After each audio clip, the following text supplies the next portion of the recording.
Well, good morning. Welcome in. It is Three-Man Front. And that sound means there's breaking news. For more, we send it to the breaking news desk where one Pat Smith is standing by with a freshly shaved face. Good morning.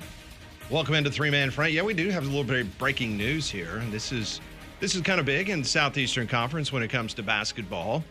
Zakai Ziegler has been denied his preliminary injunction for an additional year of college basketball eligibility. He was looking for a fifth year of eligibility. Ziegler had filed a lawsuit against the NCAA seeking a return to college after already participating 4 years at the University of Tennessee. Now, if that injunction had been granted, that would have led to a rush of other lawsuits in regards to players trying to get that extra year. So that's a big story in the Southeastern Conference. One of the best players that we've seen over the course of the last couple of years at the University of Tennessee in the conference. He has been denied a preliminary injunction, so he will not go the route of Diego Pavia and the countless other folks that believe they can play their college eligibility until they're 65 years old. Maybe better timing would have helped because the NCAA just settled their case in Judge Claudia Wilkins' courtroom. And so maybe now that all of that is done and signed off on, they're looking and they're saying, you know what, we still have an iron fist in some areas of sport. And Zakai, you were denied. Well, here's the interesting part, because all these lawsuits that's been going on, and historically over the course of the last few years, the NCAA, they have been losing. Charlie Baker earlier this week pointed out that they have won 16 of their last 19 injunctions in which players have filed lawsuits asking for extra eligibility. And he told Yahoo earlier this week that the 3 that they lost, they are appealing. And Charlie Baker says, I believe we will win those 3. So that would be 19 for 19 in the lawsuits in which the NCAA defend themselves, and players will not be given the extra eligibility, because that's the second player from the University of Tennessee, Conrad, that has asked. There was a baseball player that asked for extra year of eligibility. I guess they love Rocky Top so much they wanted to hang out another year there in East Tennessee. Well, and they love Rocky Top so much, Pat, that we have more breaking news to share this morning, because Zakai Ziegler has signed a 2-year deal at a local State Farm insurance company up in Knoxville, Tennessee. Yes. So if you are in the Knoxville area and you need home insurance, call Zakai Ziegler. He will get home, life, auto, all those He will things. get you set up, and he will do very well in the next. Like a good neighbor, Zakai Ziegler is there. That's right. How about that? Yeah, but that's a huge deal. I mean, now that, like Landrum said, that you kind of sense the tide is turning in regards to the NCAA. They get this big, Claudia Wilkins decision, and that's put to bed, and that's going to lead to more lawsuits. We'll talk about that a little bit later. But as far as players' participation and getting in another year of eligibility, that's a big one. I mean, if Zakai Ziegler would have been given that preliminary injunction, then you would have had just an unbelievable onslaught of lawsuits of folks looking for another year. Well, if you allow that to happen, then look what that opens up and all of the different avenues. Diego Pavia and his argument was one thing, but now when you get a guy and kind of going on this basis, then where does it end? Because if you continue to rule in favor of some of these student athletes, then all of a sudden it's, well, you're limiting my earning potential. Why can't I just do this for the next 20 years if the school wants me? Well, and what was the number? It's like 138 games of college basketball. 138. Yeah, it's. But I loved the response that the NCAA gave to that 138 games and throwing out there that, well, apparently, in your sample of what you put out there, it wasn't good enough for the NBA and some of the other people that you wanted to earn millions of dollars from. Yeah, he must have missed that commercial that we always saw back in the 2000s of, 99% of us are going to go professional in something other than sports. That's exactly right. Unfortunately, Zakai Ziegler, you fall into that 99%. Well, he could end up, he could go the Marshall Henderson route. He could go overseas maybe. Find a spot on a team in Baghdad. I don't think there's any doubt that he could play overseas. Sure. Absolutely. Turkey or Greece or Italy or Spain. And I think he can make a good living doing it. Sure he can. He's a good basketball player. Obviously, he just does not fit into the current professional system in the United States, and there's nothing wrong with that whatsoever. There's been a lot of SEC basketball players that had great careers in the SEC, and you kind of wonder, well, where have they been? And for the past 10, 20 years, they have been making bukus of money and enjoying life overseas and playing over there. I mean, Richard Hendricks, who is a frequent contributor to this program, that the former Alabama great SEC network analyst, he had a brief career, a cup of coffee a couple times in the NBA, and then he went overseas, and he was extremely successful. So I was about to say, Jimmer Fredette's made a great career for himself after college playing overseas. Yeah, there's nothing wrong with that whatsoever. And speaking of lawsuits, we better get ready because today's a big day because NIL Go launches today. It's overseen by the College Sports Commission. It's managed by the accounting firm of Deloitte. You've heard so much about this. So NIL Go is the most pivotal element in this entire new universe when it comes to the college basketball, football, just college athletics world after the House settlement.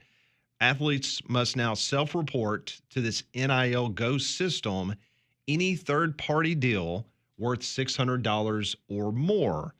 Now, if these deals don't meet a fair market value criteria, it will be flagged. And if it's flagged, it can be rejected or sent to arbitration. So this is the point to where the first person that gets something denied, get ready, because legal experts believe that NIL Go will not face the test of time in the legal system. They believe that the legal system will crack down and this NIL Go will somehow have to be reformed because in its current state, they do not believe that the courts will allow this to stand. So if Landrum Roberts decides he's going to sue based on the fact that how do you define fair market value? Because what might be a fair market value in Tuscaloosa, Alabama may not be the same in Poughkeepsie. You know what I'm saying? Yeah, well, my question is, Pat, this Deloitte, we think about it denying, like that's not fair market value. That's way too much. Does it work the other way? Where you send one in and they go, whoa, we've got other guys that are making a lot more for doing the same thing. I guess technically, yes. But nobody ever paints that angle. Well, we're trying to do what's best for the kids, right? Well,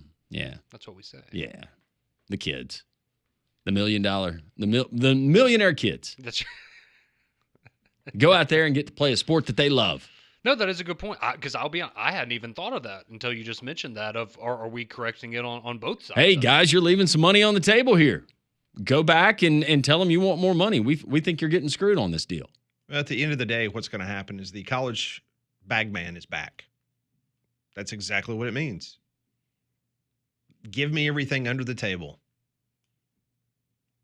No one's going to prosecute you. No one's going to go after you. Be the bagman like it was for the first 100 years of college football. That's right. Hair salons and different places around these college towns.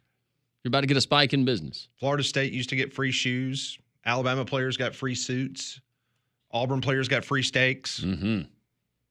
I mean, you can just go down the long line of things happen in the Southeastern Conference since I've been covering this conference of things that I know that was going on behind the scenes that was trying to make sure that the players were taken care of and the NCAA would not get wind of it. If you're a college kid back in those days and they say, all right, you got your option of one of these three. Are you going steaks? Are you going suits? Are you going shoes? I'm probably going shoes. I would probably go shoes. I think a lot of them said no Dodge Charger, but yeah. Yeah. Kind of odd how a lot of those started to pop up. Do I get one of those Chargers? Yeah. What do I got to do for one of those? Yeah, you only got 3 stars next to your name, buddy. Yep. Sorry about that. You need to get in the first 22. That's right. I just hope that they've got the NIL Go app ready to go. Can you imagine that thing crashing? Oh, it's going to crash. Can we download it? I don't know. Take a gander. See what you can do. Can Deloitte do my taxes? I'm sure they've got a tax realm of their business. Yeah. I mean, they're an accounting firm. Yeah. I don't see why not. Mr. Roberts, we found some discrepancies. Have you been doing your own taxes for the last 15 years with the service? Yes, I have. That's why you need to purchase the audit defense. I do. Trust me. I'm just like you. Yeah. Don't come knocking on my door. You call them. Yes. Got to be above the board. That's right. So speaking of all this NIL nonsense, the House Committee on Energy and Commerce is holding another hearing right now on Capitol Hill. They're discussing the SCORE Act. That was one of those that we talked about on Monday. You know, there's the SCORE Act is the one that the SEC and the other conferences are endorsing. Okay. Already, Representative Lori Trahan, she kicked things off of the hearing this morning. She's criticizing GOP lawmakers for drafting the bill without Democratic input. Democrats, they have made it perfectly clear this morning they do not support the discussion draft of the college sports bill. So they got their feelings hurt because they feel like they were not involved in the conversation. So here we go. Here comes the wonderful politics that we have in Washington, D.C. I thought we had a unified front when we put this thing together. No, it doesn't appear so. Some of the Democrats on Capitol Hill, they are saying that the bill grants too much liability protection to the NCAA and the conferences, describing the bill as a halting progress made by athletes over compensation. So they are not for it whatsoever. Okay. So here we go. Yeah. Boy, it's hot outside. You don't want to? You want to add anything to that? No, not today. Not today. I need to tame the tongue today on that. I just think it's funny in a lot of ways. Well, it's ironic because typically that side of the aisle, they're pretty liberal in regards to a lot of their policies, and now they're kind of going the opposite way when it comes to this bill. But hey, we'll see. We'll see what happens. What side are you guys on? Just so we know we're going to be on the other side. I was about to say whatever fits the current situation. Yeah, that's right. They got a lot going on. Very much so. Oh, boy. Oh. Coming up at the bottom of the hour, we're going to talk a little LSU baseball and football. Matt Moscona is going to join us from ESPN Radio in Baton Rouge. We'll see Matt in Atlanta coming up in about a month. But got some big games coming up this weekend as LSU and Arkansas, two SEC teams, made it to Omaha. They will play in the first round of the College World Series. We'll talk to him. Rodney Orr, a lot of recruiting news out there, ton of it. We'll get the very latest on the Alabama front at 11 o'clock, and then 11:45, we will have Rob Pate. And we just found out a few moments ago that Skip Holtz, the head football coach of the Birmingham Stallions, he is going to join us at 12 noon. So that's a late ad. Skip Holtz, head coach of the Birmingham Stallions, he will join us at 12 noon. Talk to him about this season, what took place, and the future, because I know there's been a lot of speculation on what's going to happen with Skip Holtz, if he'll be back in Birmingham next year. Heck, if we'll even have a team in Birmingham next year. I have a team. I feel good about it. I think so, too. Now, whether they play at Protective Stadium or the Hoover Met, there's a lot of conversation about that, I've heard, through the grapevine. So, be very interesting. Be good with that, too. To see what happens. I like both. I love calling a game at the Hoover Met. It's one of my favorite places, calling a high school game. Yeah. It's great. I love it. They do it right. Like to set up for football. Yes. They would probably have to shoot back to where you and I broadcast from. You know what I'm saying? Yeah. Like, you know, they wouldn't be just because of the whole chair backs and the crowd, because I don't think you want temporary seating on the other side. No. To be your main view. No, but I mean, that's easily done. And now what you have where the goalpost would be, at least where right field is, you have that little concourse area that they built right there. That's so another. You've got some other options that you could some could good camera angles. So either way, that's just one of the rumors out there. If the Stallions come back, they may find themselves playing in another venue in Birmingham outside of Protective Stadium. So we'll see what happens. Giddy up. Yep. Thursday's three-man front, 1-800-239-WJOX, courtesy GMC text line, 205-834-9450. More to come on this very busy Thursday. Matt Moscona, bottom of the hour.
10:19, Jox 94.5, Pat Landrum, Molly Conrad with you until 2 o'clock.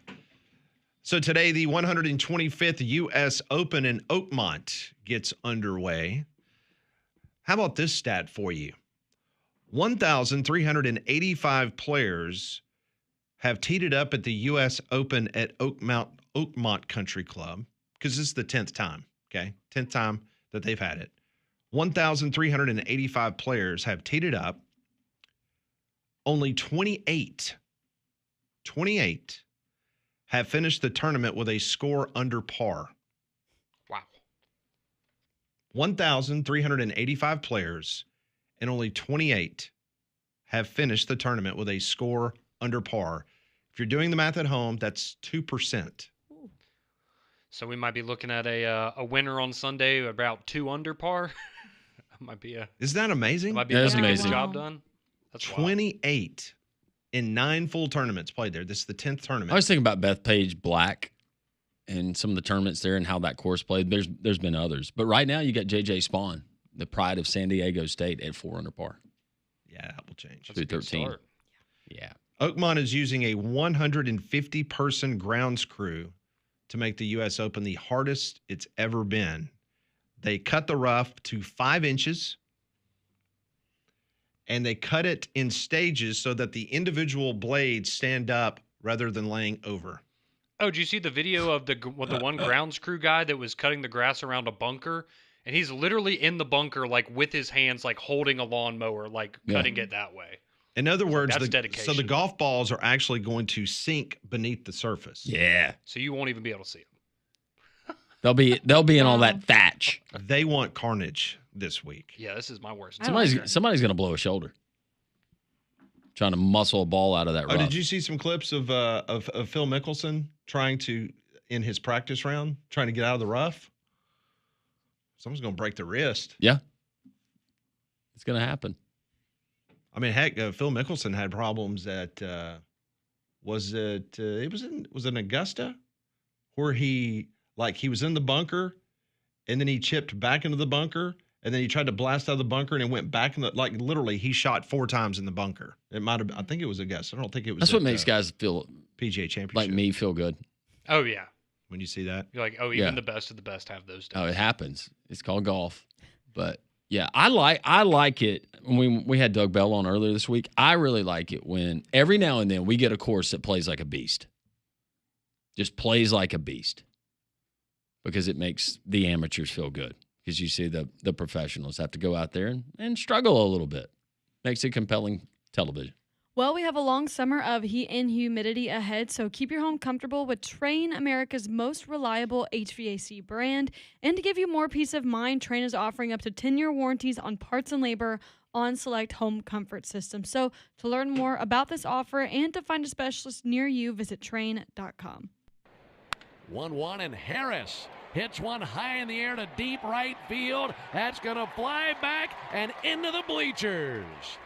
A 2-run homer for Michael Harris as he just busted out the whooping stick on that thing. The 2-0 pitch. And he'll shoot one through the left side and a base hit into left field. Around to score Nick Allen. First to third for Ronald Acuna. And the boy from right here in Wisconsin comes back and drives in a run, makes it 3-0 Braves. And for the Braves, Drake Baldwin's been the best thing out of Wisconsin since Miller Lite.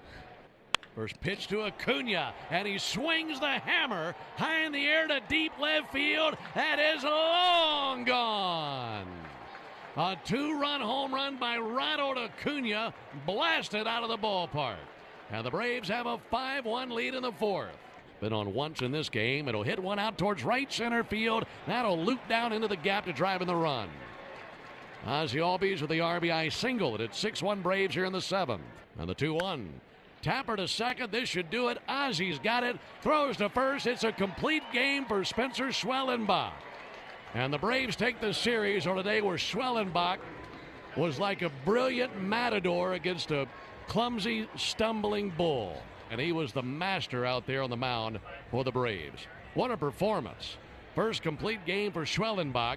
And it's a 1-2-3 9th. And the Braves win it by a final score of 6-2. What a performance by Ben Ingram. Whooping stick. The alliteration, I like tremendous. it. Oh, the Miller Lite comment was that's That was incredible. awesome. I did not realize that Ronald Acuna was from Wisconsin. I'm just kidding. It was just the way that it sounded. Yeah, it No, sounded Drake like Baldwin, that. man. I told you guys that's one of the guys that I'm actually really happy about.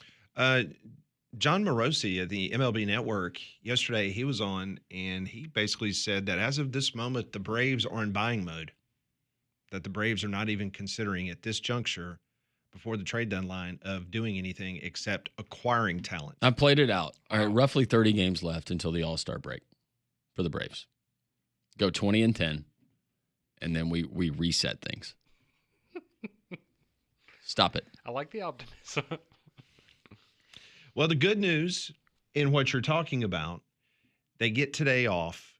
They start a weekend series at home against Colorado. Colorado's hot now, Pat. Yeah. They've got confidence. They sweep teams from the East. Just ask the Marlins. Do get Colorado. And then we get 10 games versus the combination of the Mets and the Phillies. Hey, See, perfect time. That's an opportunity. You get the Cardinals before the break. In St. Louis. And also get the A's in Sacramento. 20-10. The time is now. 20-10. The time's now. But if you get swept by the Rockies, I think we have a funeral on Monday Yes. for the Brave season. We do. That would be it. Mm-hmm. I will wear the veil. Yeah. Oh, we got it. It's ready. So Bryce Elder will be on the bump tomorrow, 2-3, 4.08 ERA. No word yet if Colorado will start anybody. They might just have a position player out there throwing in the first inning. I don't know. Hey, happy birthday to a former Atlanta Brave. Hi. Ryan Klesko. Ryan Okay, Klesko. there. Okay. Turns 54 years young today. Wow. In 8 seasons with Atlanta, Klesko batted .281, 139 home runs, 450 RBIs. That was a solid career. Yeah. Those 8 years in Atlanta, but that, man, .281? Mm-hmm. Hitting 139, 450 RBIs. That's huge. That was a very nice career for Ryan Klesko. I think he ended his career in San Francisco. He's a California kid. That sounds right. Yeah, maybe so. I think I that's know where that he he finished. played. I think that he played in one of the Rickwood deals. Yeah, matter of fact, he did the home run derby, Mm-hmm. I believe. Was it last year or the year before? It was. But no, he's been here. Yeah. Where did he finish? Was it San Francisco? Yeah, he was with Atlanta until '99. Then he was with the Padres for 6 seasons, and then 1 year with. Well, then you're. That's San right. I forgot Francisco. about the Padres. Yep. Yeah, he's a California kid, so he ended up after Atlanta playing for the Padres and the Giants. Yeah, So, nice career. 280 home runs, 280 batting average. like I said, man, when you Good player. 281 in 8 years with Atlanta, it's a really good career, big time. When we come back on Three Man Front, we'll talk a little LSU baseball and LSU football. What's up with the Bengal Tigers? Do they deserve that top 5 ranking that one preseason magazine has placed on LSU football? We'll ask Matt Moscona next on Three Man Front.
It is 10:30, Jox 94.5. Welcome back in. Three-man front. Pat Landrum, Molly Conrad with you until 2 o'clock. What a great place to be. Baton Rouge, Louisiana. Let's talk to Matt Moscona, a good friend of the program, ESPN Radio down in Baton Rouge. It's been too long, Matt. I hope you have had a wonderful spring, early part of the summer. Hey, guys. Good morning. Yeah, if the Tigers are playing meaningful baseball in June, that's sports radio manna from heaven. No, I like that. We know the feeling. So let's start there about the College World Series. This LSU team, very impressed with them throughout the SEC season and obviously punching their ticket to Omaha. What's the general feeling down there? Unfortunately, they got to play Arkansas in the first game. I hate to see two SEC crimes there in Omaha in the first round. I mean, I'm a strong proponent of reseeding the field. Having the highest seeded teams remaining in the field playing the opening round is ridiculous. But Jay Johnson said it right. You were going to have to run through Arkansas in this field at some point anyway. They're the two best teams left in the field. So the feeling from an LSU perspective, they already played a series with Arkansas and won 2 out of 3. Now that was in Baton Rouge, but we saw Cade Anderson against Zach Root, the two Friday night guys, and LSU took that game. So I think mostly people are feeling pretty good about Saturday. Why wouldn't you feel good when Cade Anderson's on the mound? No doubt. I did want to ask you, because we're curious, we talk about it in sports like college football, talk about it in college basketball. But what does an NIL look like, an NIL budget for a roster at LSU these days? So this is obviously not a confirmed number or anything people would talk about, but I think this LSU roster is around $3 million. And for what it's worth, I know there's this assumption that LSU would go spend or buy any player, but Texas A&M, Tennessee, Arkansas, Georgia all have bigger NIL budgets than LSU. Jay Johnson, he's got a bunch of resources, and he's a fantastic coach and recruiter, but LSU isn't the wealthiest school. And their players, listen, I could point out players in this college baseball season. Look, Vahebo Loy at Arkansas was the SEC Player of the Year, is a guy that LSU wanted. Zach Root, the left-handed pitcher, is going to start for Arkansas on Saturday against LSU. Came from East Carolina. That's a guy LSU was in on. Arkansas got him. Gavin Keelan, who transferred from Louisville, was the top position player in the portal a year ago, went to Tennessee. LSU wanted him desperately. So they don't get everybody they want, but Jay Johnson's a great coach, and they have enough budget, and LSU's got enough tradition to where with the budget, what LSU has to sell, the fan base, the meaningful games, Omaha, they'll always have a roster that looks like the best rosters in college baseball. Matt, I've never asked you this question before, and we've known you for a long time, but and we consider LSU one of the, if not the top blue blood when it comes to baseball in the Southeastern Conference. But I'm just curious your perspective. Who else would be in that same conversation? Arkansas, but who else in your mind would fit the bill as a blue blood in the Southeastern Conference when it comes to baseball? Well, historically, you got to consider Texas as well. They've got the long history, and maybe Jim Schlossnay will get them back to that elite level. It's interesting because you've had this sort of these ebbs and flows. I mean, Tim Corbin has had a great run at Vanderbilt, but in the NIL era, the competitive advantage Vanderbilt had of being able to offer academic scholarships to any player, so they weren't hindered by the 11.7. That's now gone in the NIL era. They no longer have that competitive advantage. Kevin O'Sullivan's had an amazing run at Florida with the amount of players he taps into in Florida and Georgia. But if you're just looking at blue bloods in the conference, LSU and Mississippi State were the ones in the 80s with Skip Bertman and Ron Polk that started the whole SEC baseball ignition. But LSU is the one that went on and won the championships, and State never got over the hump until here recently. So, you'd probably start with LSU, Mississippi State, now Texas in the league as well. But there's not a lot of new blood, with the investment Tennessee's making, the investments Arkansas is making.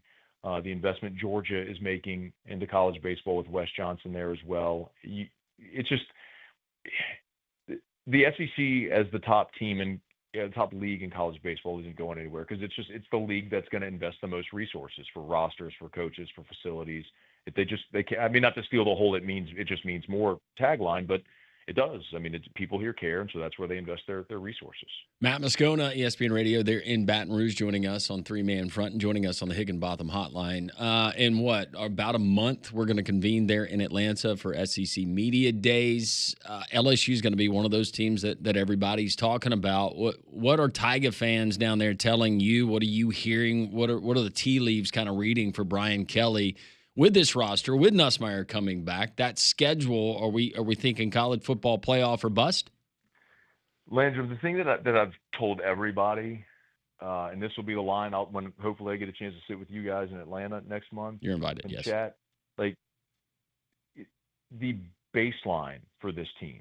I mean, the floor has got to be 10-2 and in the playoff.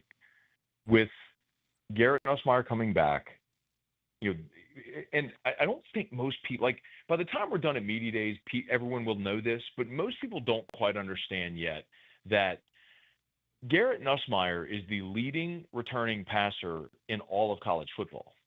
He is the only 4,000-yard passer returning in the country. You have a fifth-year senior at quarterback, and LSU went and did in the portal what Ohio State and Ole Miss did last year. They went and bought the best roster possible. LSU signed 18 players out of the portal, and they dumped a ton of money into this roster to have a roster capable of beating anybody. With the investment in this roster, in this coaching staff, Nussmeier back for his fifth year, if this team is not in the playoff, it is an abject failure, and you're going to have a real question as to whether or not Brian Kelly will be able to get over that hump at LSU, because this is the best roster he's had. It's not close. Now, I'm not saying it's going to guarantee a national championship, because look at Oregon a year ago. They were undefeated. They had a great team. They had a crappy draw. Ohio State lost two. People forget Ohio State lost 2 games last year, but they were playing great by the time they got to the playoff. They hit their stride. They won the championship. So there's variables that we don't know now that you can't control, but what LSU can control is your baseline better be 10-2 and you better be in the playoff.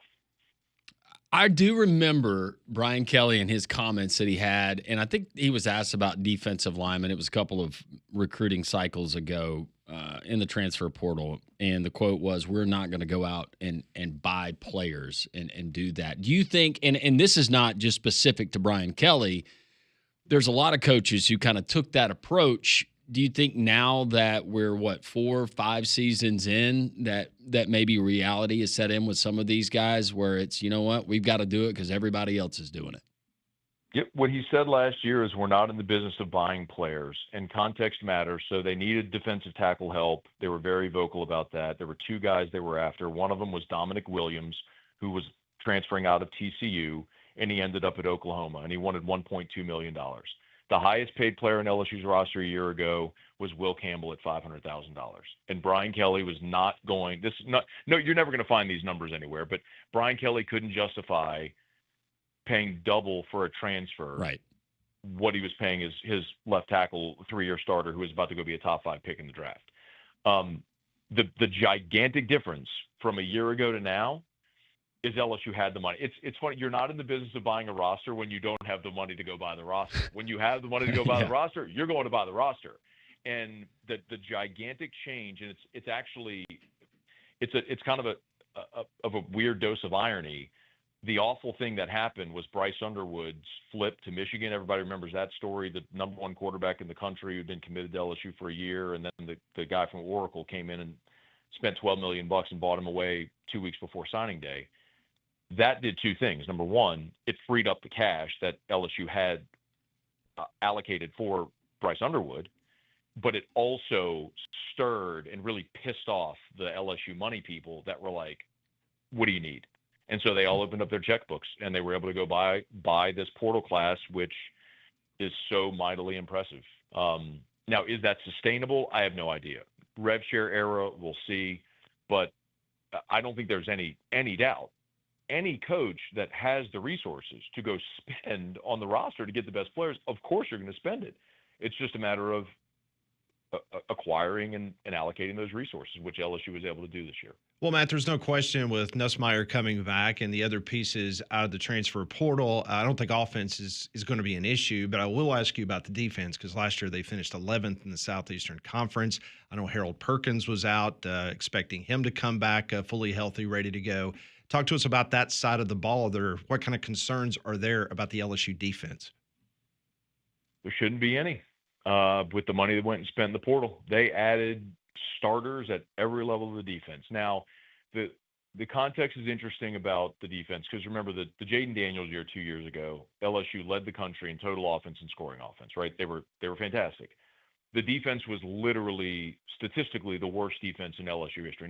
No defense allowed more points and yards than LSU in 2023, which is a mouthful. But last year they went into like the top 60. Right? So they went from literally the worst defense ever to like top half of college football. Not nearly good enough to win. That's why you lost 4 games.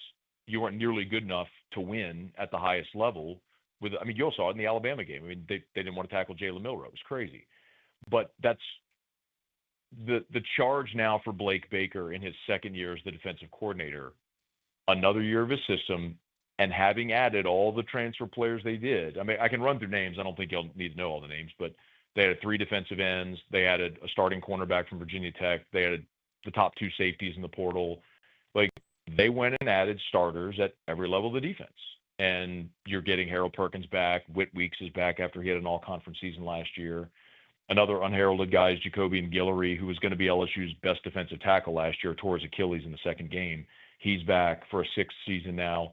So, guys, the point is, like, I'm not banging the drum telling you LSU's going undefeated and going to beat everybody. I'm just telling you the excuses are gone. Like, there's no more excuses. You have experience, you have talent everywhere, you've got the roster, you've got stability in your coaching staff. Like, it's all there.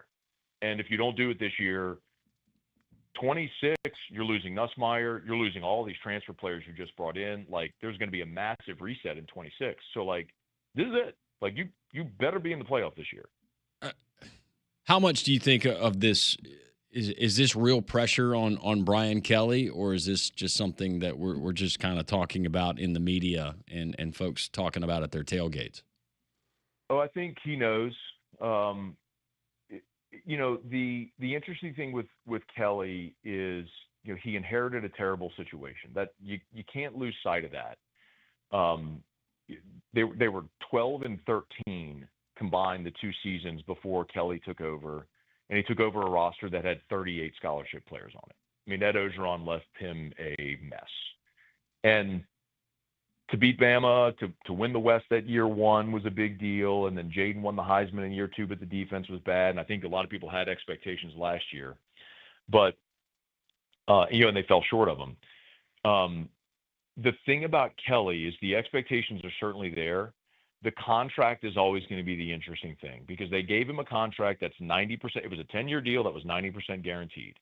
And LSU is not the type of program that's going to go stroke a $50 million check to buy out a coach. It's not like what A&M did with Jimbo. Like, LSU is just not that type of program.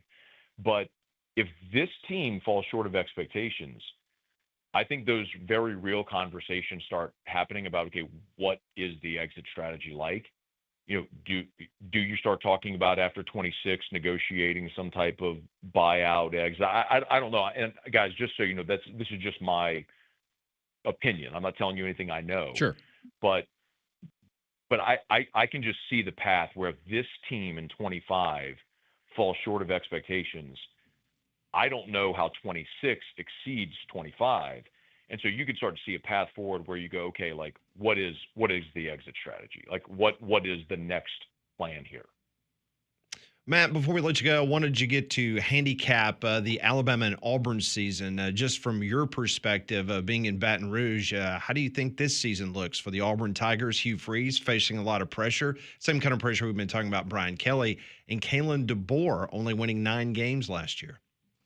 mean, you want my opinion on Alabama? Yes, yes. My opinion on Alabama at this point. Yes. Come on. I was the one sitting there screaming from the mountaintops to anybody who wanted to listen that you don't lose the greatest coach of all time and half your roster and not miss a beat. I had Alabama losing 3 games in the regular season last year. Y'all laughed at me. I was crazy. Kalen DeBoer is great. He loses 3 games. You lose to a 500 Vanderbilt team. You lose twice as a 3-touchdown favorite. Like, it ain't going to get better with Ty Simpson or a freshman quarterback.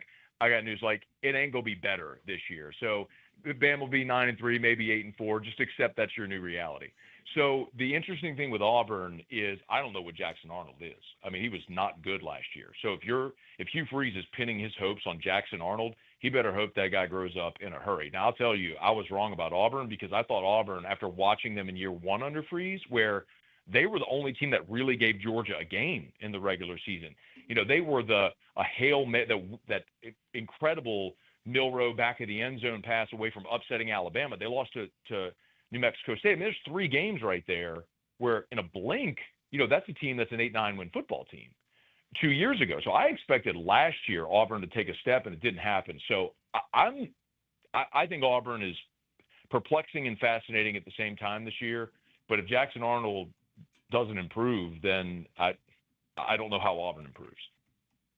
Well said. Matt Moscona delivering. You stuck the landing. He's a radio guy. He knows that that little promo, that clip right there is going to be disseminated like 17 million times over the next 24 hours. So he's a smart guy. I know. And in 5 minutes, your producers will have it. You'll have the little waveform with me on it, and that's good. I'll retweet it. You think I wore a smoker's jacket and lit a cigar in my studio after Tennessee beat Alabama? Oh no, we watched it. That was great. Yeah, we watched the video. I know. You think I don't know? You think I don't know? Y'all watched it. Every Crimson wearing fool in that state watched everything I said last year. Yep. I know everyone, and it kills every one of them to know that I was dead on accurate about everything with Kalen DeBose. Well, except for Alabama LSU being a playoff decider last year. But we'll give you that one, Matt. I never said Alabama LSU was a playoff You decider. said that on our show at Media Days, Matt. Come on, man. I didn't pick LSU to make the college football playoff last year, so I don't even care. Like, and it's never about LSU. The Bama stuff is never about LSU. It's all about Alabama realizing that it is over. It'll never be what it was under Nick, and every single day you're all going to be reminded more of it. Not you two guys, maybe so, but the Alabama fans. Well, Conrad, you just ruined the next 3 hours of our show because I know I have to take the rest of the day off. I can't tell if he's going to cry or punch the drywall. Yeah, he's the only Alabama degree owning person on this radio program. So, you know. Well, you're welcome, guys. I just kicked the anthill for you. So hey, thank you. You had an easy rest of your show. No, listen, and that's why we had you on the first hour, Matt. Come on, you know I'm pretty smart at kicking over those anthills. I know how that Programming works. 101, baby. Yeah, Feinbaum taught me a couple things, right? No.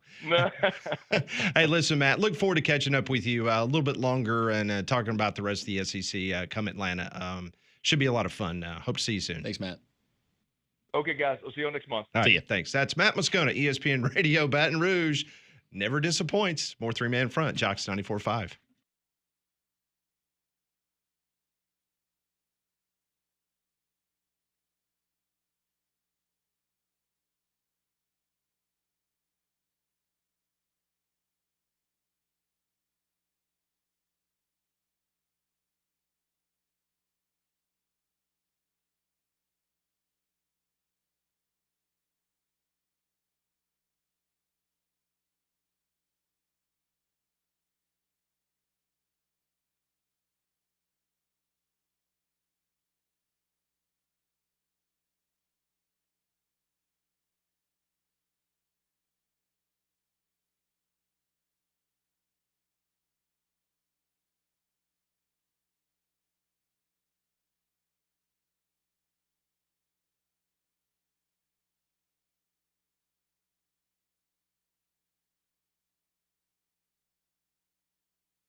Wow.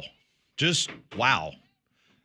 If you missed our interview with Matt Moscona, I'm sure you're going to hear a couple of those clips a few times over the course of the next 30 days before we see Matt again in Atlanta. Yeah, when you listen to it, just make sure that you're in a padded room if you're an Alabama fan. Wow. All weapons are put away and you haven't been drinking, because that can escalate things. We're going to check on Conrad as we continue to. Conrad, his face got all red. Ooh, he got fired up. No, Conrad looked like he was ready to throw a punch. Hey, I like Matt. I think Matt does a great job, but he doesn't get to come on this radio show and spout lies about things he didn't say about LSU last year. If you're going to, say that you're right about everything, let's be honest. That's all. But he does a great radio show, and he does a great job at riling up Alabama fans. And as you saw, he was significantly more passionate talking about Alabama than LSU. So take that for what it is. Well, maybe Matt is looking for a pontoon boat this summer. If he is, Poorhouse Branch Marina at Smith Lake is the only dealer on the lake to have those Avalon pontoons. Avalon pontoons are known for luxury, comfort, and performance, and you pair it with the most fuel-efficient engine on the water from Honda Marine.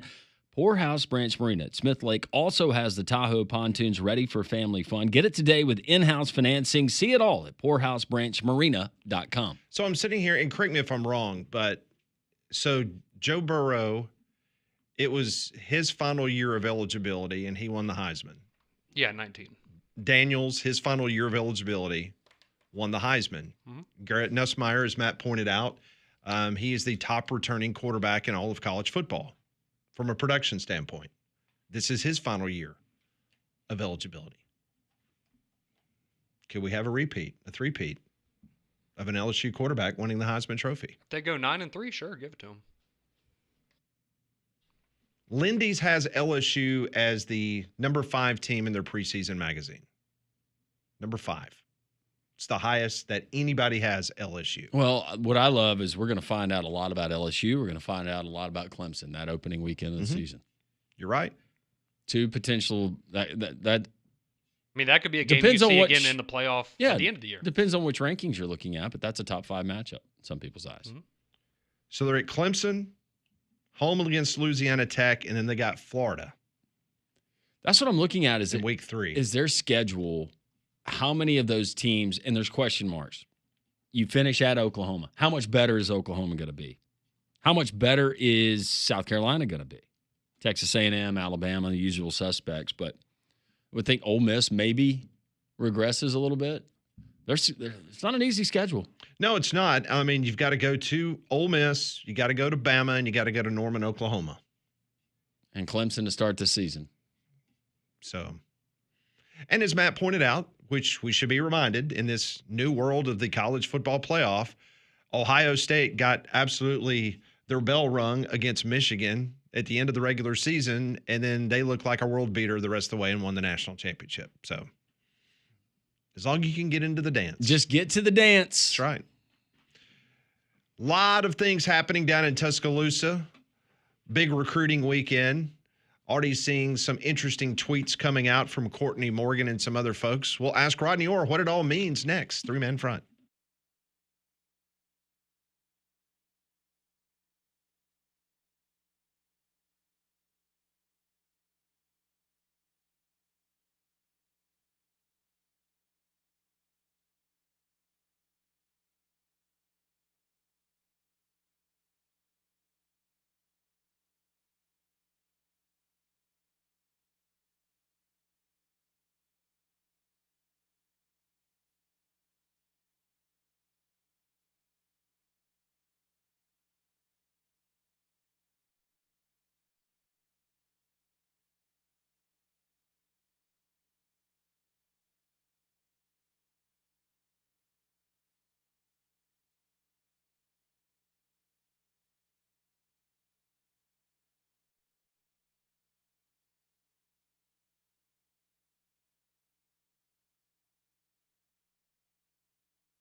It is hour number 2, three-man front, Jox 94.5. If you missed our interview with Matt Moscona, we will have that up and ready for you to consume in its entirety on the Three-Man Front podcast. Also, Molly's working on some audiograms. We'll give you some snippets, some highlights, or for Alabama fans, lowlights of what Matt Moscona thinks of your Alabama football team. We've got the 125th U.S. Open. They have teed off at Oakmont outside of Pittsburgh, Pennsylvania. So we will see how bad the scores are. Already some impressive scores early on. So the course has not absolutely consumed all the golfers as of yet. Braves win yesterday 6-2 over the Milwaukee Brewers. They are off today. They started a 3-game series in Atlanta against the Colorado Rockies. NIL Go, that infamous app that has now come into existence because of the House settlement on Friday night, in which any deal that is valued over $600 must go through a clearinghouse. That begins today. Schools having an opportunity to opt in or opt out of the House settlement. It was supposed to be the 15th of June. It has now been pushed back to June the 30th. Charlie Baker had highlighted that earlier this week, the president of the NCAA, saying that he was hoping to give some schools a few more weeks to consider whether they want to opt in or not. Our friends at Dobbs Ford want to remind you, you can get great customer service from wonderful people, including Joey and Rachel Goshen, the entire staff at Dobbs Ford. They're located on Parkway East in Birmingham, and check it out right now. You get Ford employee pricing on certain makes and models, 90 days until your first payment, and it's Alabama's largest showroom selection, the F-150s, the Broncos, the Mustangs, the Expeditions, like my little sister bought from Dobbs just a couple of months ago. It's outstanding. They'll beat any competitor's price. You got to check them out. It's the people that make the difference. It's Dobbs Ford. Go see and feel the difference. DobbsFordBirmingham.com on Parkway East, and always tell them Landrum from Jox 94.5 sent you. All right, joining us on the Higginbotham Hotline, a lot to get into with our next guest. Rodney Orr covers Alabama recruiting better than anyone in the business. He joins us on the Higginbotham Hotline. Rodney, I've been seeing a lot of cryptic tweets this morning from Courtney Morgan, the general manager of the Alabama Crimson Tide. What can you tell us? Are we expecting some verbal commitments in the next 24 hours? Yeah, that's interesting. I mean, certainly it looks like Alabama's on the verge, of some guys coming through. And, Sunday, we put it out Sunday morning that there was some buzz that Jair Edwards, the 5-star safety from Baltimore, might cancel his visits and make a decision sooner than he had originally planned, which was set for July 5th. Apparently this morning it's now being reported that he's canceled those remaining visits. So I would think keep an eye on Jair Edwards would be one. Now, exactly who else it might be. I know there's been a lot of speculation about several guys. But one of those being Brian Williams, the wide receiver from down at Lake Mary, Florida. I'm not sure if he's close to pulling the trigger or not. There's been certainly some speculation about him, who was Brian visited this past weekend. Florida's been really high on his list too. So outstanding receiver, about 6'4", 185 pounds, and a 3-star rated player by most people right now. I think you'll see his stock go up. But I don't really know, because there's so many guys that you could choose from in terms of who the other might be or what others might be. There's just several others that I think might be relatively close to picking Alabama. Rodney, we finally get a decision from Judge Claudia Wilkin last Friday in the House versus NCAA settlement. Not that we haven't seen this coming, but now that all of the paperwork is done, anything that you're hearing from folks there in Tuscaloosa about how things might change and what it could look like in the future for not only the athletic department, but some of those sports? Yeah. Well, I'll be honest with you. I'm far from an expert on this. But I obviously been paying attention to it and trying to follow it as closely as I can, trying to learn more about it. Obviously, I think it's a really good start, in terms of the plan that they have. I think it's a baseline. Obviously, there's going to be challenged legally, just talking to various people, several attorneys about this. There's going to be some aspects of it that are already being challenged. So I really don't know, how it might evolve. I think it will evolve, but I think the main thing, and just me, and again, I'm no expert, but just as I see it, it's a start. It's a baseline. It's something that people wanted in place that kind of creates some guidelines that gets everyone on the same page, hopefully. and you hopefully eliminate some of these wild deals that have been going on, and kind of puts things in order.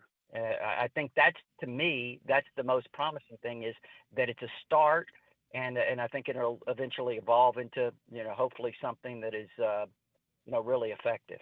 Rodney, I want to ask you about, this is the third weekend in which visitors can come on campus and take a look at the program. I want to ask you about a couple of defensive guys that are scheduled to be in the mix for Alabama.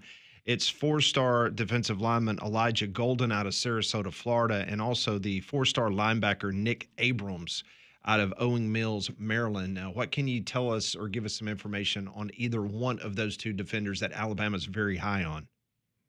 Right. Well, they're visiting this weekend. They're coming in on official visits, and things, sometimes kids make official visits, and it really changes things for them. Sure.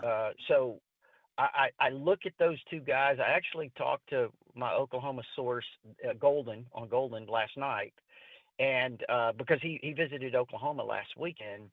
And their feeling was, when he left there, their coaching staff really didn't have an idea what he was thinking in terms of leaning a direction. So I think this could, obviously, it seems like Golden's doing a really good job of evaluating all aspects of, whether it's academics, sports, opportunities that he has, all the opportunities. He's doing a really thorough job of that. But Notre Dame thinks that it's probably going to be them or Alabama. So we'll see. I mean, he's a 6'3", 270-pound defensive lineman. He's got a chance to fill out and be a really good interior player. I think if Alabama did land him, it would be a huge pickup. And now the other one you asked was Nick Abrams, the linebacker, the four-star linebacker out of Maryland. Owings Mills, Maryland. Yes. Nick had a really great visit to Michigan last weekend. I think it's probably Georgia or Michigan, one of those two right now. But he comes to Alabama this weekend, and he's also got a visit set to Oregon. So we'll see how those visits go, if they change anything. But I would say right now for him, probably Georgia or Michigan. Rodney Orr, Tighter Insider, joining us on Three Man Front. All of our guests join us on the Higginbotham Hotline. You've been doing this a long time, and you've covered recruiting in this state. The overall class of this state for the seniors that are going to be entering college next year, where would you put this particular state of Alabama class versus some of the others we've seen in recent memory? I think it's good. It's not maybe one of those elite that comes around every now and then, the Julio Jones class, some of the classes that we've seen in the past over years. I mean, it's a good class. In state, really, the top players are really good. Cedarian Morgan may be the number one wide receiver in the country. E.J. Croyle is one of the elite running backs. He has schools all over the country. He was at Texas last weekend. There's other players. Of course, you lost one, Jamarian Matthews, who left the state from Madison Sparkman over to Gainesville, Georgia. So really good players. Zion Gibson is one of the top corners in the country, of course, committed to Alabama now. There's talk Ole Miss, there's talk Tennessee may slip in there on Zion Gibson. So we'll see what happens there. And there are other players around the state. I think it's down at St. Paul's, certainly one of the top players in the country. So I think it's a good class, Landrum. I don't know that it's necessarily a great one, but really good at the top especially. I know last year was kind of a helter-skelter in regards to Alabama and Kalen DeBoer's staff coming in, basically drinking out of a fire hose, trying to get everything right in regards to the recruiting and getting Courtney Morgan set up with the rest of the high school, the network that is now in the state of Alabama. But I'm just curious, compare and contrast where Alabama currently is with their recruiting machine as opposed to last year. Yeah, well, first of all, just an incredible job they did in this transition that first year, and then going into that first full recruiting class that they did as well as they did, I thought was pretty amazing, actually. They recruited extremely well. I mean, they had a top 3 class according to most of these services. But yeah, I do get the feeling that obviously now that they're settled in, I think they probably have better relationships that have been built in the state of Alabama, for one. because they've been here longer, they've had an opportunity to kind of build those relationships, and I think you're seeing it now with Alabama's position with some of the top players in the state of Alabama. But also, I think just nationally, they're doing a fantastic job. So, I mean, I think that again, they did an amazing job, but I think now you're really seeing that they potentially could have another, not just top 3, maybe they could challenge for the number 1 class overall.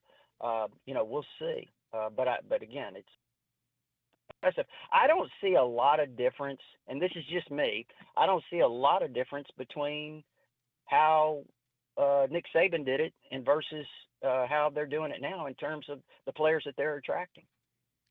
The one and the only Rodney Orr, Tider Insider. You can follow him on X at Tider Insider, also TiderInsider.com. Rodney, we always appreciate the time. Great information, and we'll talk to you next week. Have a great weekend. Appreciate it, guys. Take care. You as well. Rodney Orr on the Higginbotham Hotline. You deserve solutions that are built for you. Higginbotham is your one-source solution for insurance, financial, and HR services. A friend of mine over the mountain, he called me yesterday and he said, hey, look, I was going to get my mail and I looked up on my roof and it looks like I've got some missing shingles, maybe some hidden cracks, some little things that might end up being a bigger problem. So I gave him this number, 205-922-7134. That's the number to Abide Roofing, and that's Travis Lloyd's number. He's going to answer the phone, and they're going to get a crew out to his house, and they're going to take a look at what's going on. It's that free roof inspection that I've been telling you about. There's no strings attached. Abide Roofing, they just want to come out with no pressure. They want to take a look at your roof and give you an honest assessment if there's other problems. And if my friend's roof had the same issues that I had to have a whole new roof replacement. But Travis Lloyd dealt with my insurance company. I was able to get that brand new roof to my house, and they can help you along the way. I 100% trust these guys. They're licensed, bonded, insured. They're the real deal. They're a local roofing company. You heard me right. Local roofing company. They know the market. They know our weather. They know the situations that all of our houses go through this time of the year. So call Abide Roofing today, 205-922-7134 or abideroof.com. Continued fallout reaction to what Matt Moscona of ESPN Radio in Baton Rouge told us about 30 minutes ago. We'll get to that and much more. 3-Man Front on a Thursday on Jox 94.5.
So we told you a little bit earlier, the House Committee on Energy and Commerce, they have started debating the SCORE Act, which has been endorsed by the Southeastern Conference, the Big Ten Conference, and the other Power Four leagues. It's a discussion on a draft of a bill that they want to put in front of the House of Representatives. So they're having this committee meeting. I told you that Representative Lori Trahan, who is a Democrat, she criticized the GOP lawmakers for drafting the bill without Democratic input. The Democrats do not support the discussion draft of this college sports bill. Several of them say the bill grants too much liability protection to the NCAA and the conferences, describing the bill as halting the progress made by athletes over compensation. Representative Yvette Clarke, she's a Democrat from the state of New York. She says there needs to be some kind of legitimate collective bargaining, end of quote. So that's the first time that we've actually heard a lawmaker say that there needs to be collective bargaining. Some folks are there as witnesses to the hearing. Big South Commissioner Sharika Montgomery, if you're not familiar with the Big South Conference, they have schools like Charleston Southern, UNC Asheville. She is a hearing witness. She tells lawmakers that the largest NIL earner of any athlete in her conference, what would you like to take a guess? Big South Conference, the largest NIL earner. What was the number? Big South Conference. Big South. Oh, wow. This is for one player? One player. It's the highest in the league. $105,000. $105,000. $75K. $17,000. Good. Wow. Was that a quarterback? Trying to show you the discrepancy between the what did Matt Moscona say that their baseball NIL budget was over $3 million? For baseball. For baseball. While the highest earner in the Big South Conference, according to the commissioner Sharika Montgomery, was $17,000. Conrad, I'm guessing outside hitter volleyball. There you go. I like where your head's at. SEC Associate Commissioner of Compliance, he is currently on the stand, and he says that officials are planning to create a database of athlete earnings that can be accessible to players, schools, and agents, giving them not specific details of each individual contract, but an average of the compensation by position and by conference. Well, that would help in, well, I don't know if that would actually help in some of these negotiations, because the complaint from some of the coaches is you get the reports and through the media and through the agents or representatives representing the athletes saying, hey, this school offered us whatever, and there's no way to dispute it. And most of these schools, if they're interested in the player, they're taking it as gospel, and they're actually exceeding that amount or at least meeting that amount, and it's not a real number. But that's interesting from a database perspective. If they're going to put all of these, have all of these on the record, I would just love to be able to access that. Now would be really cool. SEC's William King also added, there is nothing in the settlement specific to a collective, but all NIL deals will be reviewed to determine if they are real NIL versus pay versus play. There is nothing hindering the ability for collectives to gather money and give to the school. Okay, so here's another question that I have. Let's say it looks on paper like a legitimate deal. Let's say, some big chain store wants to do an NIL deal with you. But let's say CEO of that chain happens to be a big booster at a certain school, and they say, hey, we'll throw you $1 million to do commercials for our chain, and then they never actually get that advertisement on the other end. They just use it as kind of like a cover-up to give those NIL payments. What's the repercussion, though, if that happens? Are they following up on these deals and making sure that these you said athletes are fulfilling their obligations? Yeah, we're checking to make sure, hey, you said 10 Instagram posts, here they are. Boom, boom, yeah. boom. But then again, the Deloitte folks, for 10 Instagram posts, and you're paying this kid, say, $1.5 million a year to be your quarterback, how do they view that? And how do they judge? So it's got lawsuit all over it. Yep. So here's my problem with it. So who is to determine what fair market value is? Right. Because in our capitalistic society, what somebody is willing to pay me to do a talk show may be higher in their mind than what the current company that I work for views it, or vice versa. So that would be the same as an NIL deal. Yeah. Like who is supposed to be the judge and jury in regards to what is a fair market value for an NIL deal? That's where I think the rub's going to be. That will be the first thing that will be challenged in courts. Well, I think that this is more of a deterrent than it is something that they're actually going to rule with an iron fist on.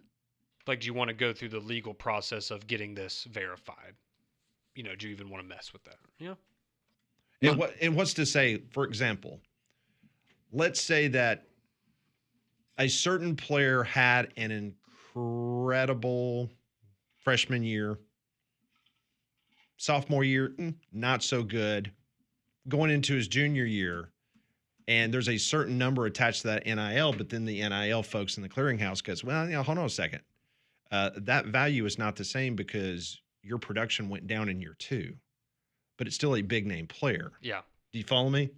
Yeah. Whether it's a Ryan Williams or a Cam Coleman, someone that made a lot of money, had a good year, but let's say they have a little sophomore slump, didn't have the kind of year that they should have had, and then they go into a junior year, and all of a sudden the clearinghouse goes, no, that he's not worth what you were a year ago. Correct. So would that behoove you, if you're that freshman that's signing that NIL deal, to get a multi-year deal through that school where it would cover it, initially gets approved, and then instead of a year-by-year basis. Instead of a year-by-year basis where they're evaluating your on-the-field stats.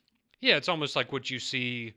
We'll take the Braves, for example, right? They had a lot of young players that they went and signed early on in their careers and banked on, hey, these are going to be good players for a long time, so we'll put this money up front because otherwise we're going to have to pay you more in the future. Yeah. So you're just kind of banking on them continuing to produce. And let's just, I'm throwing out just crazy examples because we don't know where it all ends, but you've got a guy who is he's just really charismatic. He does impersonations, like the guy that played at Alabama that did the Saban impersonation, whatever.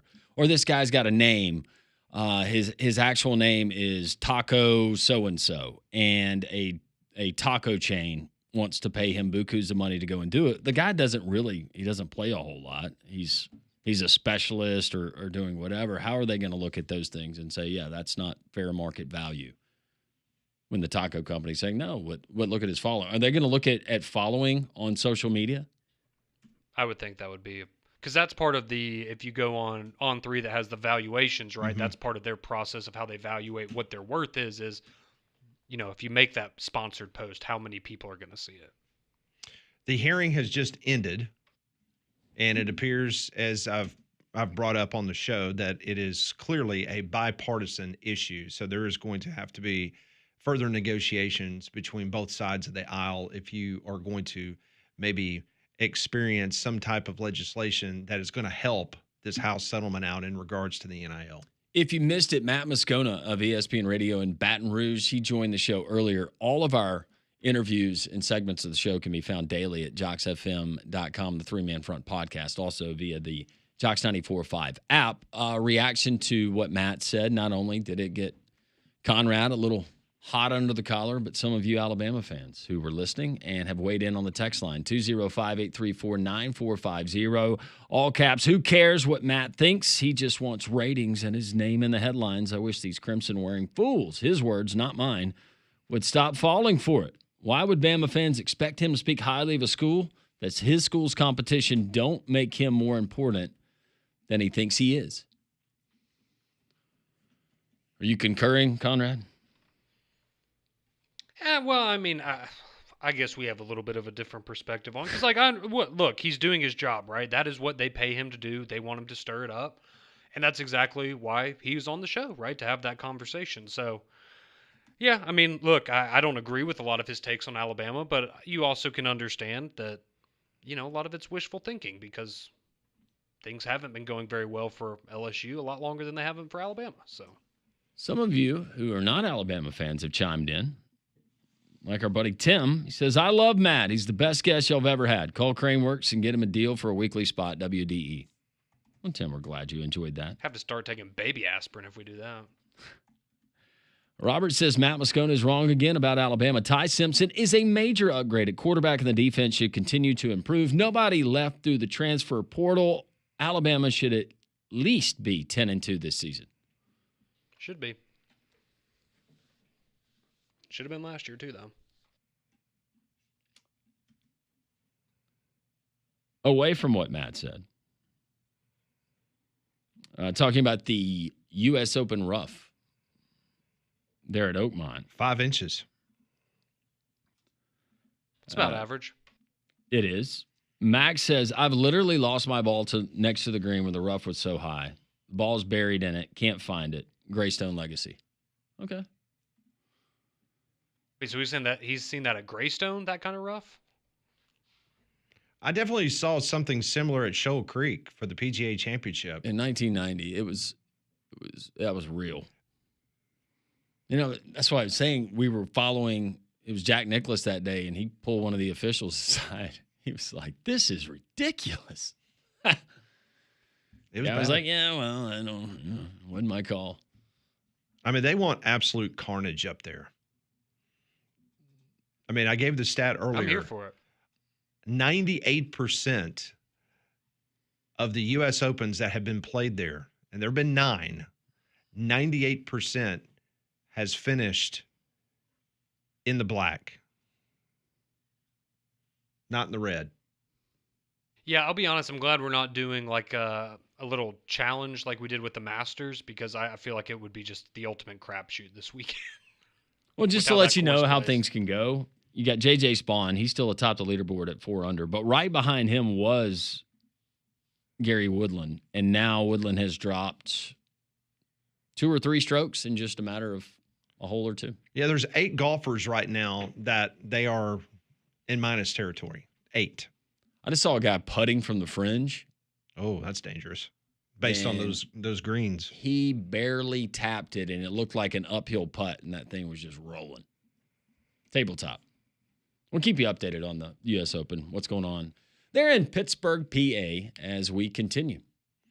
Coming up at 11:45, we'll talk to Rob Pate at 12 noon, the head football coach of the Birmingham Stallions. Skip Holtz will join us as he'll give us a little preview of the UFL Championship. Unfortunately, man, it's weird saying this, the Stallions will not be playing for another world title, but we'll ask about the future of the franchise and much more with Skip Holtz at 12 noon.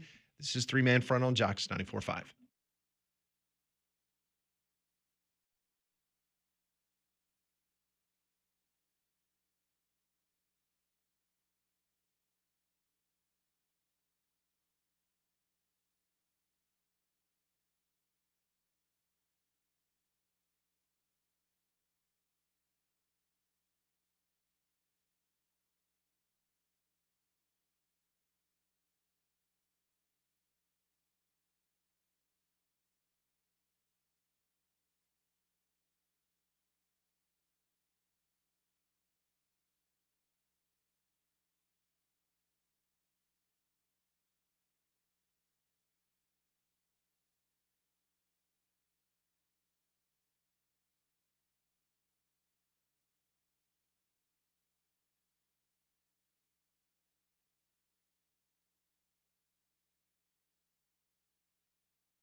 If you missed our interview with Matt Moscona about an hour ago, we'll have a short snippet coming up in case you missed it. You do not want to miss what Matt Moscona had to say about the Alabama football program.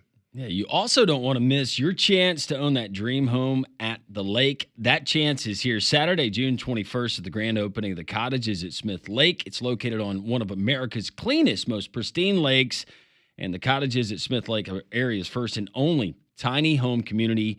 50 acres of woodlands on the west side of Smith Lake, surrounded by the Bankhead National Forest. Over 120 home sites to choose from. Beautiful lake views, your choice of custom cottage from 6 unique models. And it's a planned community with amenities like gated access, boat ramp, community dock, saltwater swimming pool, picnic area, walking trails. The list goes on and on. Don't miss your chance for the perfect lake cottage at the grand opening, Saturday, June 21st. Presented by Joseph Carter Realty. You can enjoy catered food, live music, and golf cart tours as well. That's the opening day, the Cottages at Smith Lake, Saturday, June 21st. Reserve your spot now because they're going quickly. You can do that at thecottagesatsmith.com. That's thecottagesatsmith.com. A little bit before 10 o'clock this morning, news came out of East Tennessee that Zakai Ziegler, the outstanding guard for the Tennessee Volunteers, whose eligibility had run out. He was seeking a preliminary injunction against the NCAA in pursuit of a 5th year of eligibility. Ziegler had filed a lawsuit against the NCAA seeking a return to college. And as of this morning, the judge says, nope, not going to do it. So unless something else happens on appeal, it appears that Zakai Ziegler's college career has come to an end. NCAA President Charlie Baker said earlier this week that the NCAA has been involved in 19 injunction cases in decisions about players getting an extra year of eligibility, and the NCAA has won 16 of the 19. And the 3 that they lost, they are appealing, and Baker believes they'll win those 3. So the tide has kind of turned in regards to what's happening with the NCAA in a courtroom. It's been a long time since they got a bunch of wins. Those attorneys are like, hey, all that money you've been paying us, we're going to get some W's for you. Yeah, we're making it happen. Just on the one that cost us $2.8 billion. $3 billion. We came up a little short, but we're going to piece some stuff together for you guys. So even the NCAA can't beat Diego Pavia, basically. Yeah, and I mean, Alabama couldn't beat him. Auburn couldn't beat him. The NCAA couldn't beat him. It's unstoppable, man. Yeah, he is. He's a problem. That's why you should take Vanderbilt above the 4.5 team wins, according to Las Vegas. I don't think this is going to be the end of Diego Pavia. I just got a feeling. He's going to get another year of eligibility? Maybe. So one of these congressmen at this energy hearing this morning about the potential SCORE Act, he was from the state of Georgia, and he was talking about how sad it was, the death of walk-ons, because the last time that Georgia won a national championship, it was with a walk-on quarterback. Mm-hmm. That had 17 years of eligibility. Yes. We thought Stetson Bennett had a long career. Just wait till Diego Pavia gets done with his. And I agree with the whole walk-on angle, but now with the need for depth and everything else, am I painting with too broad a brush and saying that the need for walk-ons is? Well, you just need bodies at practice. Unless you absolutely are just dead set on going to that school. Mm-hmm. No, I agree. I think losing the walk-ons is sad, and there are great stories. Stetson Bennett's, Baker Mayfield's of the world. Those are few and far between, but they are great stories when they happen. But yeah, I mean, but you need bodies at practice. But the game has also changed, where now you can legally pay players, and it's just a different dynamic. Earlier this morning in The Athletic, Andrew Marchand, who covers the side of media in sports, he wrote an article about Pat McAfee, and it was entitled Inside Pat McAfee's World. And there was a couple takeaways from this article. It was pointing out that McAfee has 2 years left on his College Game Day contract. If you remember last year, he considered not returning to the broadcast, but he did re-sign to come back to College Game Day. This is a direct quote from the article. It says, he has mused with associates about starting his own independent version of Game Day, according to sources briefed on discussions. This does not appear to be happening, at least not now, end of quote. So he actually was kicking the tires of starting his own College Game Day. I guess he just would include, the people that do his show on a daily basis. Yeah, it'd be like his show. Would he be able to lure Herbstreit away? Based on the amount of money that Kirk Herbstreit is earning from ESPN. Can you pay Kirk $10 million a year? I don't Well, think McAfee, they probably could. Maybe. Here's another little interesting aspect that was brought up in this article. McAfee cares about his image. During a game day stop in Norman, Oklahoma last fall, McAfee grew upset about being shown swinging and missing during a segment in which he faced a University of Oklahoma softball pitcher. McAfee, according to sources briefed on the incident, demanded to know the name of the game day staffer who put it on the air, but he was denied that information. So he was ticked off because he can't swing a bat. A softball pitcher made him swing and miss. No, he's a good athlete, but it's okay. Humble yourself a little bit. How fast was she throwing? Also, do you think it made better TV for that to happen, or him for him hitting? Yeah, it makes for better TV. Get over it. McAfee also banned ESPN NFL insider Adam Schefter from his program back in March. One afternoon, McAfee wanted Schefter on the program, but Schefter was appearing on ESPN2's free agency special and was unable to make it. So Pat McAfee then decided that he was going to turn to Schefter's rival, Ian Rappaport, from the NFL Network, who then became a regular on the show. It's interesting, it was pointed out that after this long absence on his program, Schefter is scheduled to be on the show today.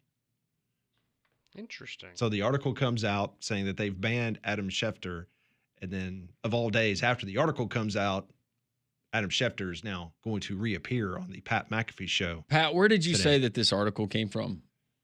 The Athletic. The Athletic. Okay. Also in the article, it points out that he has discussed false internet rumors about an unknown 18-year-old college student. We all remember that story. That made national headlines. He also called a former top ESPN executive a rat, and he also paid millions of dollars to Aaron Rodgers to pontificate Aaron Rodgers' political and medical theories on ESPN.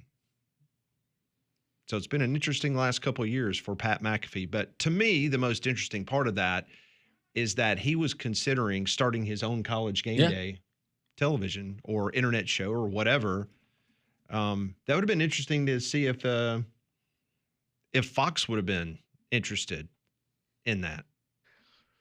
Yeah, and I mean, I know that at least they have the last couple of years. I don't know if they're doing it again this year, but Barstool, they have their own game day show. They'll go out to whatever game of the week and do that. And I mean, I imagine the Pat McAfee, it would be very similar to that style of Yeah, how big of a piece of the pie is he wanting as far as garnering viewers? I've told you guys, Pat McAfee, I'll watch game day, have game day on Saturday mornings, whether he's on it or not. He doesn't discourage me from watching, but I wouldn't leave that in my routine because all I've ever known is game day if he went and started his own thing. But I think that he could have, now it's all relative, but I think he could have some success if he launched it. He's not a dumb guy. No, he's very good at obviously the marketing of his brand. And I will say this, to me, he doesn't bring a lot to me from the X's and O's standpoint of the show. Oh, he's entertaining. But the fact of the matter is that the kicking segment of giving college students money, that's highly entertaining. It is. That is very good stuff. Speaking of entertaining, if you missed it 1 hour ago on the program from ESPN Radio in Baton Rouge, Louisiana, Matt Moscona, who has not been shy in regards to his criticism of the University of Alabama football team under Kalen DeBoer, had this to say. I mean, you want my opinion on Alabama? Yes. My opinion on Alabama at this point. Yes. Come on. I was the one sitting there screaming from the mountaintops to anybody who wanted to listen that you don't lose the greatest coach of all time and half your roster and not miss a beat.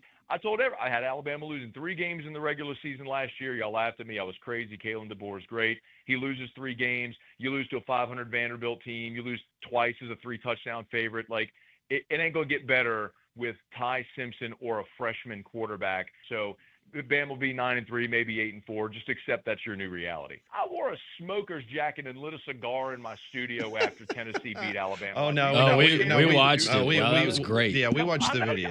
You think I don't know? You think I don't know? Y'all watched it. Every Crimson wearing fool in that state watched everything I said last year, and it kills every one of them to know that I was dead on accurate about everything with Kalen DeBose. The Bama stuff is never about LSU. It's all about Alabama realizing that it is over. It'll never be what it was under Nick, and every single day you're all going to be reminded more of it. Not you two guys, maybe so, but the Alabama fan.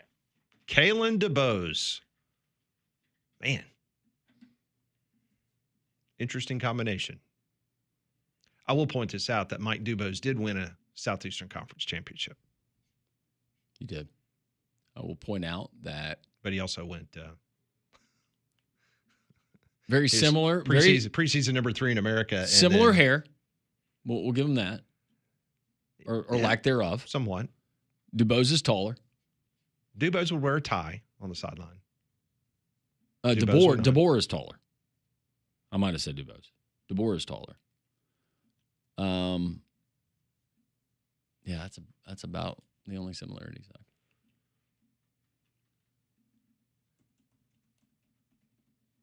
I don't know if Kalen DeBoer would be given as much leeway as Mike Dubose was back in the day.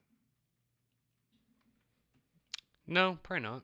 People like Conrad would have to belly up to the bar and pay a lot on a buyout. What are the chances that Kalen DeBoer, when his career at Alabama is over, is the head coach at Luverne High School? I just don't see that happening. Could be wrong. Never say never. Rob Pate, former Auburn DB, just an all-out great guy. He's going to join us next on Three Man Front.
We continue three-man front on a Thursday. Already a busy show. Matt Moscona. Inflammatory comments about the University of Alabama. You can find that at the podcast. Also, Rodney Orr of Tider Insider. And now, the frozen yogurt king of the South, namely Auburn, Alabama. Rob Pate joins us. Dr. Pate, how are you? Hey, man. Hey, where do I get in on these inflammatory comments? Would you like to offer some inflammatory comments of your own? Yeah, would you like to slam Alabama? Go ahead. No. I'm appreciative of my Alabama friends, and you used to be an Alabama guy before you went to Auburn. You were an Alabama football fan. I grew up an Alabama fan. In fact, my parents never let me come to Auburn, even though my grandparents and my aunt and uncle lived in Dadeville, which was right there at the lake, and we never went the extra 30 minutes to Auburn, I think, because they feared I might like it. And my first trip to Auburn was for a Terry Bowden football camp the summer before my junior year. And I got paired up with the number one recruit in Alabama when we ran our 40-yard dash time. So the entire coaching staff was over there, and it was T. Martin who was running for who was from Williamson High School in Mobile, and he was on one hash, I was on the other hash, and I ran a 4.440 that day in front of all the coaches, and so they, of course, came over and wanted to know who I was, and so I got their attention, and really the reason I ended up at Auburn was because of Bill Oliver, and because of what he saw in me as a safety, and so I really owe it to him. But man, I wouldn't trade it for anything. It's been a phenomenal experience being an Auburn person. Well, I am curious, and I know we didn't have the internet back then, but coaches do talk. After you ran that time and Auburn showed interest, did Alabama or other SEC schools show interest down the stretch trying to get your services? Oh, yeah. No, I mean, I had opportunities to play. It was really weird because at Irwin, we ran the wing tee, and I was the wing back. And so you were everything. I caught some passes, and I ran the ball some. We had a little reverse play that we ran out of the wing tee that had a lot of success. But then some schools looked at me as almost a tight end or an H-back type thing. So several schools wanted me to play offense. Florida wanted me to play receiver, and they had Chris Doring at the time, and so that's kind of the profile they had me. And Vanderbilt wanted me to play tight end, which is a head scratcher. I was 6'2", 195, and so that may be why Vanderbilt was a cellar dweller for so long. But some schools wanted me to play running back, but most schools wanted me to play outside linebacker, and that's what Alabama wanted me to play.